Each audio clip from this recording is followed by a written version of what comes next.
তিনটি ঘটনা নিয়ে একসাথে একটু কথা বলতে চাই। তিনটার আলটিমেট রেজাল্ট বা আমাদের দেশের জন্য সমস্যা একই জায়গায় হবে। সেই কারণে পরিমণি একটি শোরুম উদ্বোধন করতে পারেননি টাঙ্গাইলে, এটা আমরা দেখেছি। এবং আবারও একটা মাজারের ওরসে হামলা হয়েছে, বন্ধ করে দেওয়া হয়েছে, ইত্যাদি ইত্যাদি। এটা ৮০টা হয়েছে, এরপর এটা দাঁড়ালো।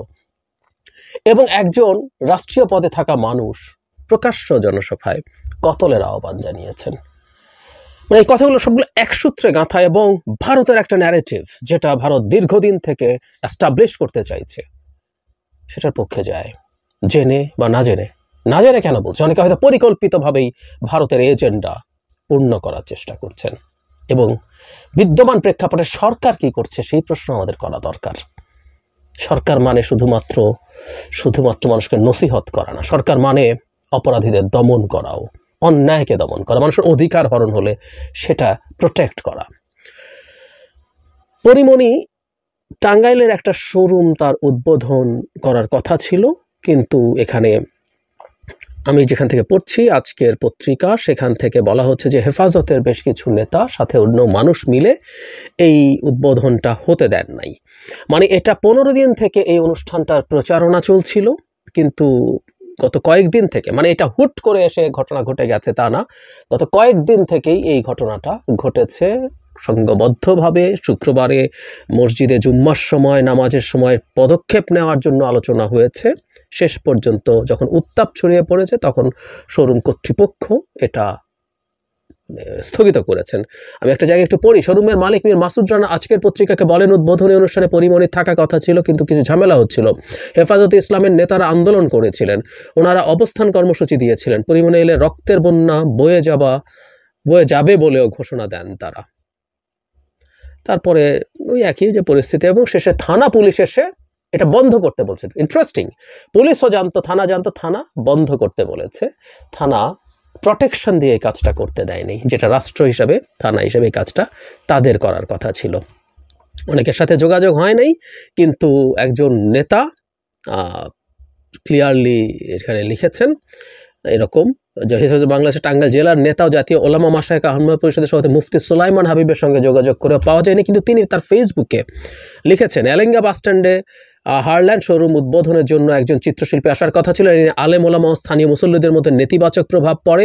সকলে স্থানীয় ওলামায়ে কেরাম সহ আমি শোরুম মালিক মাসুদ ভাইয়ের সঙ্গে কথা বলি। মাসুদ ভাই সবার সম্মান রক্ষায় ঊর্ধ্বতম কর্তৃপক্ষের সঙ্গে যোগাযোগ করে প্রোগ্রাম স্থগিত করেন। তার মানে হচ্ছে হেফাজতের যিনি নেতা তিনি তার ফেসবুকে এটা লিখেছেন, তার মানে তারা দায়িত্বই নিচ্ছেন, যদিও তারা পত্রিকার সাথে কথা বলেন নাই। আমরা আসবো এই সাথে সাথে মনে পড়লো নভেম্বরে আর শুরুর দিকে, আমি ভুল না করে থাকলে, মেহজাবিন আরেক অভিনেত্রী, তিনি চট্টগ্রামে একটা শোরুম উদ্বোধন করতে গিয়ে বাধার মুখে পারেননি। সেখানে তৌহিদি জনতা নামে তার যাওয়াটাকে ঠেকিয়ে দেওয়া হয়েছিল। ধামরাইয়ে মুসল্লিদের দাবির মুখে প্রথমে ওরস বন্ধ, পরে ভাঙা হলো মাজার। ধামরাই উপজেলায় একটি মাজারের 66তম ওরস চলাকালে প্রথমে সেটির কার্যক্রম বন্ধ, পরবর্তীতে সেটি ভেঙে দিয়েছেন একজন মুসল্লি। স্থানীয়দের অভিযোগ, ভাঙচুরের ঘটনার ধামরাই ওলামা পরিষদ ও ধামরাই ইমাম পরিষদের নেতাকর্মী সহ বেশ কয়েকটি মসজিদ ও মাদ্রাসার লোকজন উপস্থিত ছিলেন।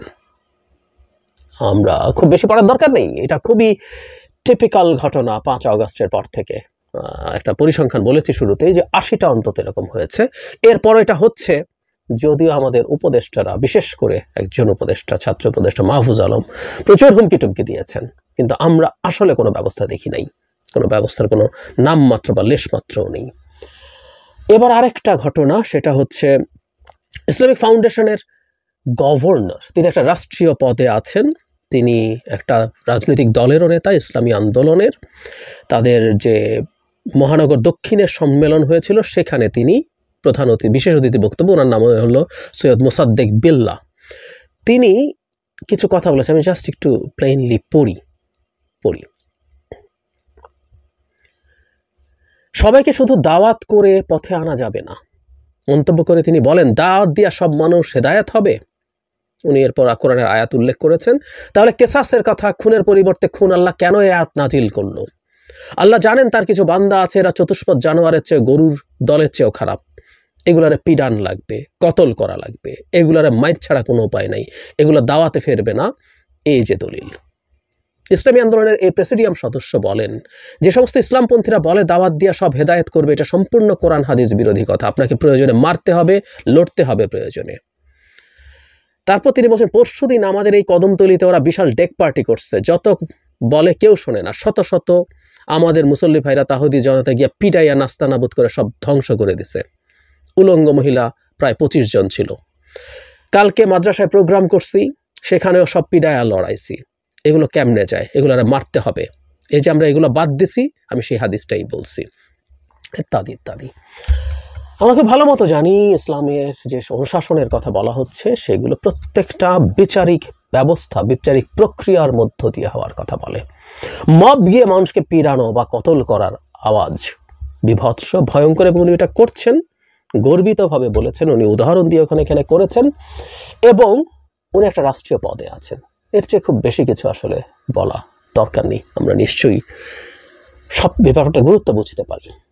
আমরা শুরু থেকে আসি, সেটা হচ্ছে ওই যে বলেছিলাম শেখ হাসিনা অবৈধভাবে ক্ষমতায় থাকতে হবে, সেটা ভোট চুরি করেই থাকুক। রিপিটেশন হচ্ছে, কিন্তু প্রাসঙ্গিকভাবে আসছে বলে কথাটা বলি, প্রত্যেকের মাথায় কথাগুলো একটু রাখা দরকার। যখন শেখ হাসিনা একটার পর একটা টার্ম অবৈধভাবে ক্ষমতায় থাকছেন, অত্যাচার নিপীড়ন করছেন, গুম করছেন, বিনা বিচারে হত্যা করছেন, বিভৎস করাপশন করছেন, তখনও ভারতের অনেক মানুষ সেটাকে অ্যাগ্রি করেও বলছিলেন শেখ হাসিনাকে ক্ষমতায় রাখতে হবে, কারণ শেখ হাসিনা যদি না থাকেন এখানে ইসলামিক জঙ্গিবাদী বা এক্সট্রিমিস্টরা, চরমপন্থীরা মাথা চাড়া দেবে। রিপিটেডলি বলেছেন। আমি ওই সময় প্রচুর ভারতীয় সকল বিশেষজ্ঞদের মন্তব্য পড়েছি। এভাবেই তারা সম্মতি উৎপাদন করতে চেয়েছিলেন, কনসেন্ট ম্যানুফ্যাকচার করতে চেয়েছিলেন। শেখ হাসিনা পতনের পর, পালিয়ে যাওয়ার পর, আমরা দেখব ঠিক ওই জায়গাতেই ভারত খেলার চেষ্টা করছে। বাংলাদেশ জঙ্গিবাদীদের হাতে চলে গেছে, ও এখানে আছে, ওর পদে আছে, ও হিজবুত তাহরির, ও জামাত সব দখল করে নিল, এরকম নানান রকম আলাপ আছে। মূর্তি ভাঙা হচ্ছে, কারণ এরা কেউ মূর্তি পছন্দ করে না, এরা ইসলামিক এক্সট্রিমিস্ট ইত্যাদি ইত্যাদি। তাদের সেই ন্যারেটিভ ক্রমাগত চালিয়ে গেছে। হিন্দুদের উপর হামলা করছে জঙ্গিবাদীরা। এখন এই যে 3টা ঘটনা বললাম, হুবহু একই, যে বাংলাদেশে আসলে আসলে এক্সট্রিমিস্টদের হাতে চলে গেছে। এই ন্যারেটিভটা আরো স্ট্রেংথেন করবে। নভেম্বরে সরকার খুব বেশি শক্তিশালী ছিল না, তারপরও তো যথেষ্ট দিন গেছে। এখন 6 মাসে দাঁড়িয়ে আছে সরকার। সেই সরকারও একটা শোরুম উদ্বোধন করা ঠেকাতে, মানে বন্ধ করা ঠেকাতে পারেনি। আর যদি সেটা পরিস্থিতির কারণে হয়েও থাকে, যারা এর পেছনে জড়িত, এর পেছনে দায়ী, তাদের বিরুদ্ধে সরকারকে ব্যবস্থা নিতে হবে। তো অবশ্যই ব্যবস্থা নিতে হবে। একজন নাগরিক কোনো রাষ্ট্রের কোনো আইন যদি ভঙ্গ না করেন, তাহলে কেউ তাকে কোনোভাবে বাধা দিতে পারে না। স্পষ্ট কথা। এমনকি আইন ভাঙলেও কেউ মব তৈরি করে কিছু করতে পারে না। একটা রাষ্ট্রের খুব বেসিক কথাটা হচ্ছে, রাষ্ট্রের কতগুলো অঙ্গ আছে, রাষ্ট্রের একটা কন্ট্রাক্টের মধ্যে আমরা আছি। আমি আইন ভাঙতে পারি, কিন্তু কেউ আমাকে এসে পেটাতে পারেন না, হুমকি দিতে পারেন না। তিনি রাষ্ট্রের কাছে, রাষ্ট্রীয় প্রতিষ্ঠানের কাছে যেতে পারেন, পুলিশের কাছে, আদালতে যেতে পারেন, গিয়ে আমার বিরুদ্ধে ওনার যা যা অভিযোগ সেটা জানাতে পারেন। সেটার ভিত্তিতে আমার যে কোনো বিচার হতে পারে, আমি গ্রেফতার হতে পারি, বিচার শেষে আমার ফাঁসি হতে পারে। তো এভাবে মব তৈরি করে, কেওস করে কোনো কিছু করা যাবে না। এখানে এই ধরনের ঘটনায় ঘটুক আর অন্য ঘটনায়ও ঘটুক। ছাত্ররা যখন মব তৈরি করছিল, সেটার বিরুদ্ধে কথা বলেছি। যেই যেখানে মব তৈরি করবে, এটার বিরুদ্ধে কথা বলবো, এবং সেটা দিয়ে বাধ্য করা। কিন্তু 6 মাস পরও যদি সরকার যথেষ্ট শক্তিশালী না হয়ে ওঠে যে আমরা এগুলো ঠেকাতে পারবো, তাহলে কিভাবে হলো? হাস্যকর। একই কথা মাজার ভাঙার ক্ষেত্রে প্রযোজ্য। একই ঘটনা ঘটছে, 80টা মাজার, বিরাট ব্যাপার, বিরাট সংখ্যা, কিন্তু করা হচ্ছে। সরকার করতে দিচ্ছে এই অর্থে মুখে কথা বলছে, সরকারের কোনো কার্যকর অ্যাকশনস আমরা দেখছি না। নাহলে তো 80টা হতো না। 6 মাস পরও যদি সরকারের সেই ক্যাপাবিলিটি তৈরি না হয় এগুলো কমব্যাট করার, এই সরকার ক্ষমতায় থাকছে কেন আসলে? আর রাষ্ট্রীয় পদে থেকে একজন মানুষ, এটা গুরুত্ব সম্ভবত সবচেয়ে বেশি। তিনি একটা রাজনৈতিক দলের গুরুত্বপূর্ণ নেতা, এবং এই রাজনৈতিক দলটা আমাদের সাংবিধানিক রাজনীতি করে। তারা এখানে খেলাফত কায়েম করে ফেলবেন ধরনের কথা অন্তত আমি শুনি নাই। তারা ভোটে পার্টিসিপেট করেছেন এর আগে, তাদের বিভিন্ন জায়গায় খুবই সিগনিফিক্যান্ট নাম্বার অফ ভোটার্স আছেন।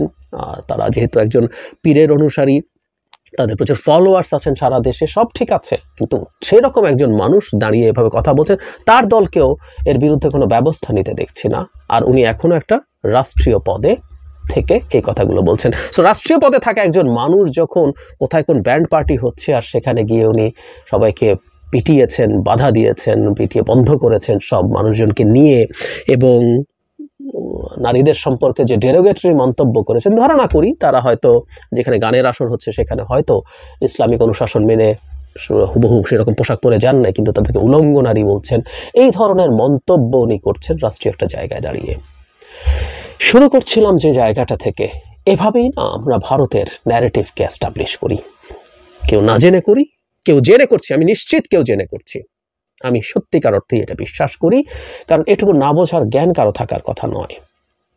এবং যে কাজগুলো করা হচ্ছে ইসলামের নামে, এভাবে তৈরি করে এগুলো করতে বলা হয়। যদি একজন অভিনেত্রী একটা শোরুম উদ্বোধন করতে না পারেন, তাহলে তো আসলে এই দেশে অভিনয় সব বন্ধ করে দেওয়ার জন্যই ক্যাম্পেইন করা দরকার। সবাই ঢাকায় এসে এবার এই ক্যাম্পেইন করুক যে এই দেশে কোনো অভিনয় থাকবে না, কিছু থাকবে না।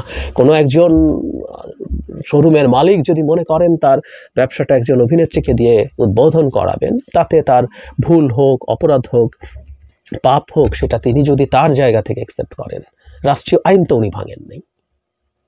কিন্তু না, এগুলো হতে দেয়া হবে না। বাংলাদেশকে ওই জায়গায় নিয়ে যাওয়ার চেষ্টা করা হচ্ছে, এবং এগুলোর মাধ্যমে একের পর এক অস্ত্র তুলে দেওয়া হচ্ছে ভারতের হাতে। চোখ বন্ধ করে থাকুন যে কেউ, নিশ্চিত থাকুন এগুলো নিয়ে ভারত অলরেডি কথা বলতে শুরু করেছে। এভাবেই আমরা ভারতকে জেতাই, এভাবেই ভারতের পারপাসকেও সার্ভ করছে। আমি সরকারকে এটাও একটু খেয়াল করতে বলবো, আমাদের গোয়েন্দা সংস্থাগুলোকে। ভারতের পারপাস সার্ভ করছে ইসলামের নামে অনেকে, এ নিয়ে আমার কোনো বিন্দুমাত্র কোনো সন্দেহ নেই। বিশেষ করে ওপরের দিকের লোকজনের মধ্যে এটা আছে। সাধারণ অনেক মানুষ আসলে হুজুগে পড়ে অনেক কিছু করে ফেলে, কিন্তু এই জিনিসগুলো সরকারকে প্রাথমিকভাবে বাধা দিতে হবে, গ্রেফতার করতে হবে বা আইনের আওতায় আনতে হবে যারা আইন ভাঙছে, নিয়ম ভাঙছে। আর এই ধরনের চক্রান্ত খুঁজে বের করাও জরুরি বলে আমি মনে করি।